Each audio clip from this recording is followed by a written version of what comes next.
Amigos, en esta ocasión seguimos conversando con Lorenzo Córdoba, exconsejero del Instituto Nacional Electoral, exconsejero presidente del INE, pero también un hombre que ha laborado muchos años en la academia y que hoy regresa precisamente a las aulas universitarias, es académico en la UNAM. Y bueno, pues Lorenzo, de nueva cuenta, gracias por estar conversando con nosotros. ¿Y qué te parece si retomamos nuestra conversación hablando acerca de lo que pasa en nuestro país? ¿Cómo sientes que se encuentra hoy en día el sistema de partidos en México? El sistema de partidos en México, como en todo el mundo, está viviendo momentos muy complicados.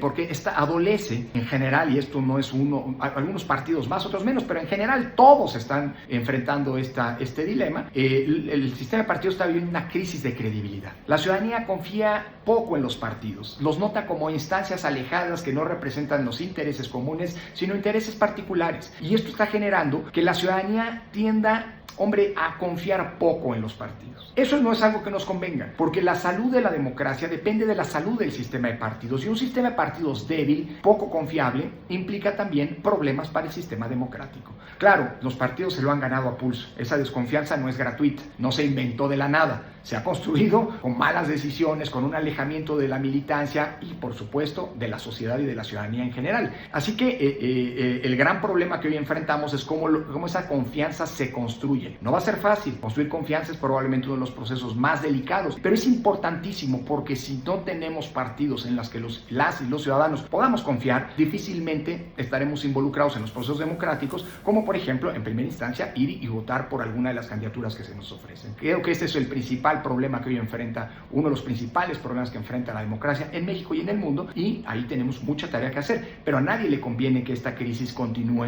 o, peor aún, se agrave hacia el futuro.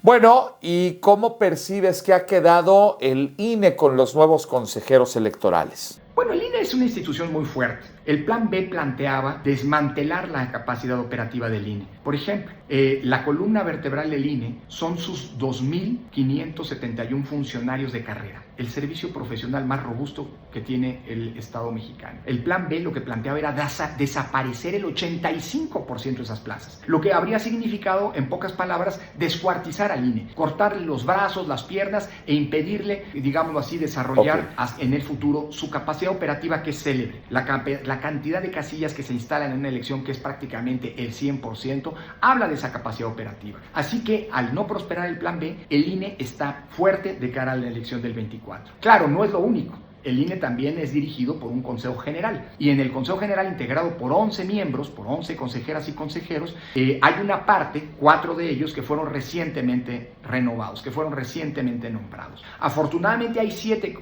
consejeras y consejeros que ya tienen la experiencia, que vienen de elecciones previas y que conocen al instituto y lo han defendido en el pasado frente a los ataques y el acoso de que ha sido objeto. Uno de los 4 cargos nuevos es su presidencia, y es un cargo muy importante. Así que yo lo que digo es que a estos consejeros y consejeras hay que darles un voto de confianza, pero no un cheque en blanco. Y desde la sociedad hay que estar vigilando sus decisiones, hay que estarle dando seguimiento a su actuación y, por supuesto, generarles un contexto de exigencia. Déjeme decirlo así, al INE siempre lo va a presionar el poder y los partidos. Siempre, es normal. Lo presiona este gobierno, lo ha presionado el gobierno previo, y eso va a seguir ocurriendo. De lo que se trata es que los consejeros y consejeras no tengan presión solo de un lado, sino que sepan que la sociedad, que es a quien se deben, también los está observando, los está vigilando, los está criticando cuando deba criticarlos, no en el ánimo de debilitarlos, sino en el ánimo de exigirles. Esa es la mejor manera de fortalecer al INE, es la mejor manera de garantizar que sigamos teniendo en el futuro un árbitro imparcial, como hasta ahora ha ocurrido.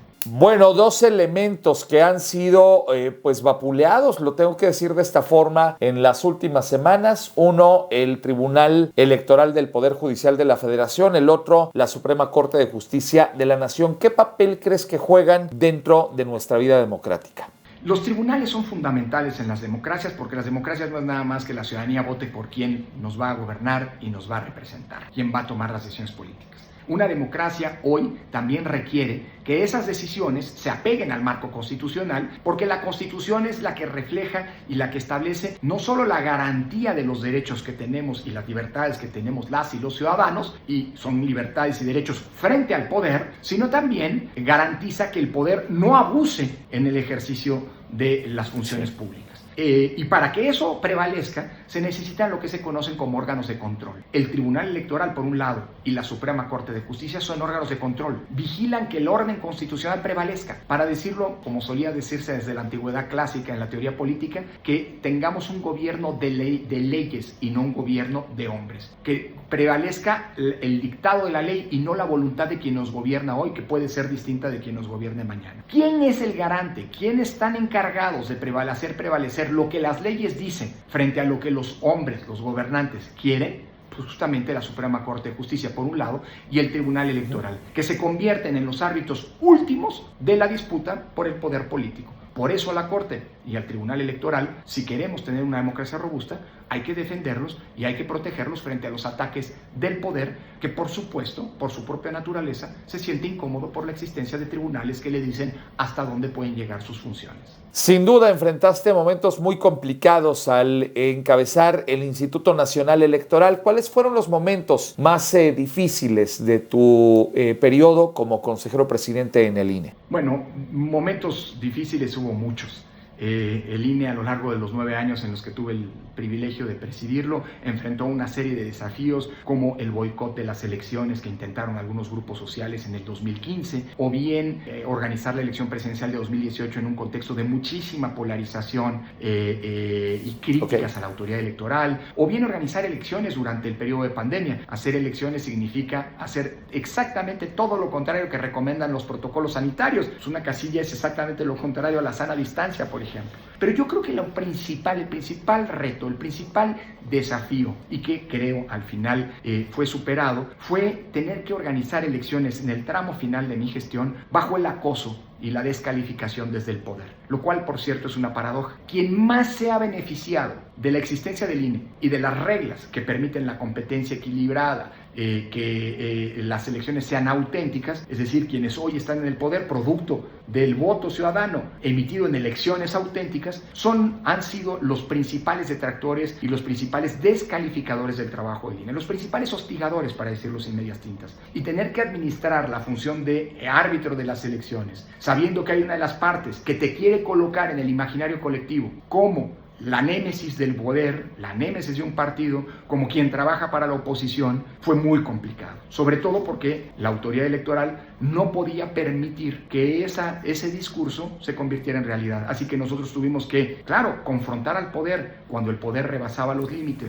permitidos, las reglas de lo permitido, por un lado, pero sin convertirnos en un ariete de la oposición en contra del gobierno. Así que yo creo que eso fue lo más complicado de la gestión. Arbitrar elecciones en un contexto de hostigamiento desde el poder no es algo nuevo en el mundo, pero es algo que en México se ha convertido en un punto de referencia de cómo debe comportarse una autoridad electoral para no ceder y mantener su autonomía frente al poder, pero por otro lado también no convertirse en una oposición al poder, porque no es su función, su naturaleza. Y finalmente, Lorenzo, preguntarte, ¿qué podemos hacer hoy los ciudadanos para contribuir a tener un México más democrático? Yo creo que involucrarnos y participar. La democracia es nada sin ciudadanos. Me gusta la idea de entender a los ciudadanos, a cada uno de los ciudadanos, como las células de ese organismo común, colectivo que es la democracia. Sin ciudadanos la democracia no existe. Hay quien pretendería desde el poder decir yo soy el pueblo y yo represento al pueblo. No, al pueblo lo representa cada uno de los ciudadanos que integra justamente al pueblo, en su diversidad, en su pluralidad. México es un país en el que digamos que debemos entender como una casa común en donde tenemos cabida todas y todos a pesar de nuestras diferentes posturas y de nuestras diferentes ideologías. Y eso es algo que se preserva, digamos, como producto de una acción común. A mí me gusta decir que la democracia no cayó de lo alto, no es obra de un solo hombre, de un solo partido, de una sola ideología, es el resultado de una lucha común de miles y millones de ciudadanas y ciudadanos que decidieron que las reglas democráticas fueran aquellas por las que apostaríamos para definir quién nos gobierna y quién nos representa, y que sea el voto